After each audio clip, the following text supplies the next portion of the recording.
मित्रों, आज मैं आपको रामायण का एक ऐसा अनूठा प्रसंग सुनाऊंगा जिसे सुनकर आप भाव विभोर होने पर मजबूर हो जाएंगे, जिसे सुनकर आप कह उठेंगे, राम से बड़ा राम का नाम है। एक ऐसी रामधुन जिसने भगवान शिव को भी नाचने पर मजबूर कर दिया था। कैसे जानने के लिए हमारे इस प्रसंग को शुरू से अंत तक जरूर सुनें तथा सब्सक्राइब कमेंट करके बेल आइकन दबाना न भूलें, शेयर अवश्य करें। धन्यवाद। नमस्कार, मैं रणबीर सिंह लोटस एंटरटेनमेंट में आपका हार्दिक स्वागत करता हूं। मित्रों, रामायण के अनुसार रावण का वध करने के बाद अयोध्यापति श्री राम ने राजपाट संभाल लिया था और प्रजा रामराज से बहुत ही प्रसन्न थी। यानी दैहिक दैविक भौतिक तापा रामराज काहू नहीं व्यापा। तो ये थी रामराज की महिमा। एक दिन महादेव की इच्छा श्री राम जी से मिलने की हुई। पार्वती जी को संग लेकर शिव जी कैलाश पर्वत से अयोध्या नगरी के लिए चल पड़े। भगवान शिव और माता पार्वती को अयोध्या में आया देखकर सीताराम जी बहुत ही खुश हुए। माता जानकी ने उनका उचित आदर सत्कार किया और स्वयं भोजन बनाने के लिए रसोई में चली गईं। तब भगवान शिव ने श्री राम जी से पूछा, हनुमान जी दिखाई नहीं पड़ रहे हैं? तो श्री राम जी बोले, वह बगीचे में होंगे। शिव जी ने श्री राम जी से बगीचे में जाने की अनुमति मांगी और पार्वती जी के साथ बगीचे में आ गए।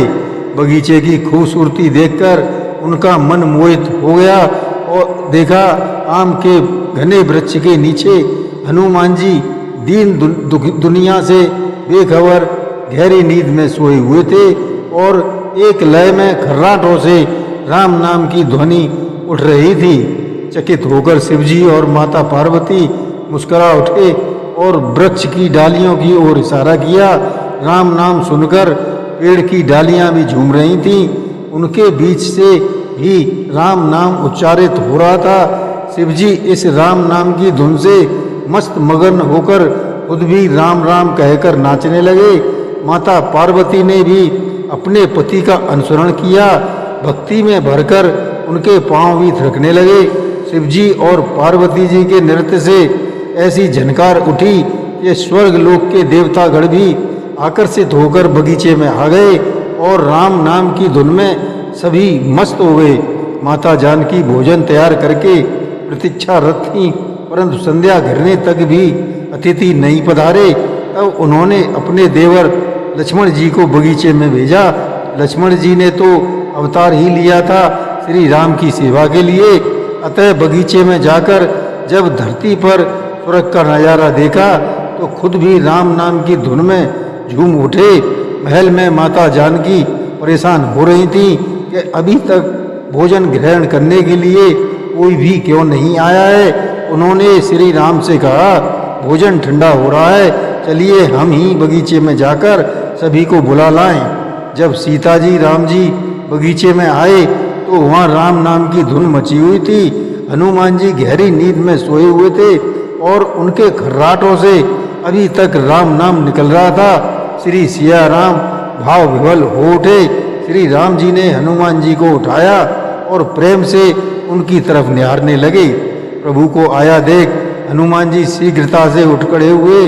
नृत्य का माहौल भंग हो गया। शिव जी खुले कंठ से हनुमान जी की राम भक्ति की सराहना करने लगे। हनुमान जी सकुचाए लेकिन मन ही मन खुश हो रहे थे। श्री सिया राम जी ने भोजन करने का आग्रह भगवान शिव से किया।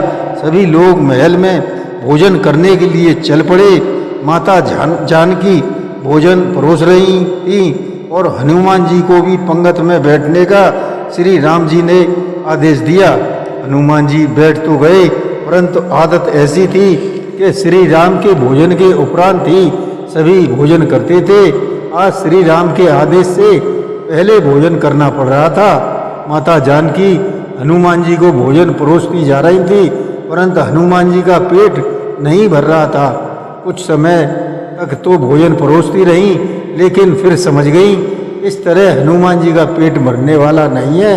फिर उन्होंने तुलसी के पत्ते पर राम नाम लिखा और भोजन के साथ हनुमान जी को परोस दिया।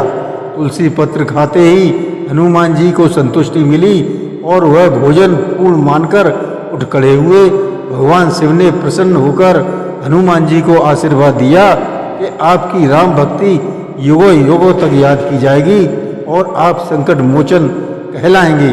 पृथ्वी पर 3 ही रत्न हैं, अन्न, जल और सुभाषित मीठी बोली।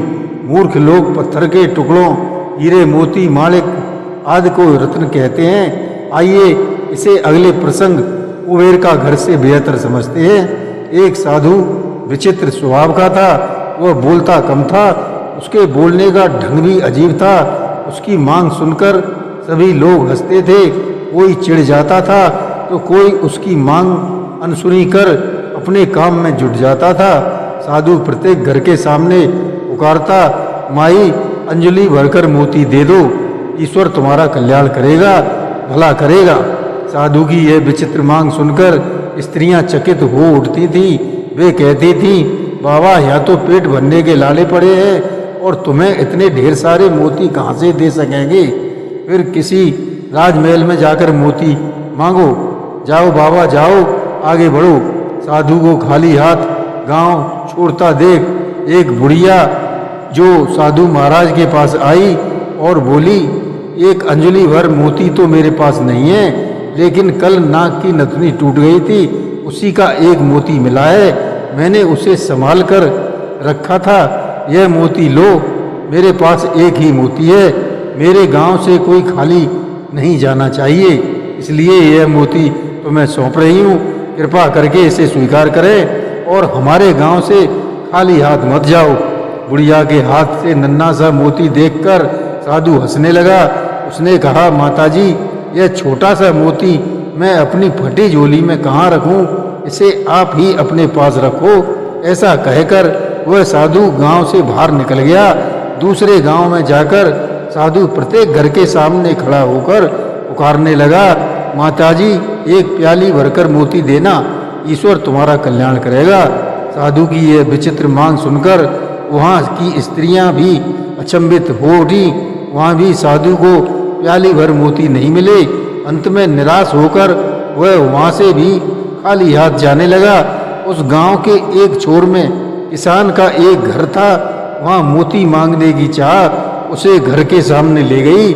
माताजी प्याली भरकर मोती देना, ईश्वर तुम्हारा भला करेगा। साधु ने पुकार लगाई। किसान सहसा बाहर आया। उसने साधु के लिए आंगन में चादर बिछाई और साधु से विनती की कि साधु महाराज पधारिए, विराजमान होइए। किसान ने साधु को प्रणाम किया और मुड़कर पत्नी को आवाज दी, लक्ष्मी बाहर साधु जी आए हैं, इनके दर्शन कर लो। किसान की पत्नी तुरंत बाहर आई। उसने साधु के पांव धोकर दर्शन किए। किसान ने कहा, देख लक्ष्मी, साधु जी बहुत भूखे हैं, इनके लिए तुरंत भोजन की व्यवस्था करना, अंजलि भर मोती लेकर पीसना और उसकी रोटियां बनाना, तब तक मैं मोतियों की गागर लेकर आता हूँ। ऐसा कहकर वह किसान खाली गागर लेकर घर से बाहर निकला। उस समय पश्चात किसान लौट आया। तब तक लक्ष्मी ने भोजन बनाकर तैयार कर रखा था। साधु ने पेट भर कर के भोजन किया। वह प्रसन्न होकर किसान से बोला, बहुत दिनों बाद कुबेर के घर का भोजन मिला है, मैं बहुत प्रसन्न हूँ। अब तुम्हारी याद आती रहेगी, इसलिए मुझे कान भरकर मोती देना, मैं तुम दोनों को सदैव याद रखूंगा। तब किसान हंसकर बोला, साधु महाराज, मैं अनपढ़ किसान आपको कान भरकर मोती कैसे दे सकता हूँ? आप ज्ञान संपन्न हैं, इस कारण हम दोनों आपसे कान भरकर मोतियों की अपेक्षा रखते हैं। साधु ने आंखें बंद कर कहा, नहीं किसान राजा, तुम अनपढ़ नहीं हो, तुम तो विद्वान हो, इस कारण मेरी इच्छा पूरी करने में सक्षम रहे। मेरी विचित्र मांग पूरी होने तक मैं हमेशा से भूखा प्यासा हूँ। जब तुम जैसा कुबेर भंडारी मिल जाता है तो भरपेट भोजन कर लेता हूँ। साधु ने किसान की ओर देखा और कहा, जो फसल के दानों, पानी की बूंदों और उपदेश के शब्दों को मोती समझता है, वही मेरी दृष्टि में सच्चा कुबेर का घर है। वहाँ मैं पेट भरकर भोजन करता हूँ। फिर वह भोजन दाल रोटी हो या फिर चटनी रोटी हो, प्रसन्नता का नमक उसमें स्वाद भर देता है। जहाँ आतिथ्य का वास है वहाँ मुझे भोजन अवश्य मिल जाता है। अच्छा, अब मुझे चलने की अनुमति दें। ईश्वर तुम्हारा कल्याण करें। किसान दंपति को आशीर्वाद देकर साधु आगे चल पड़ा। जय श्री राम।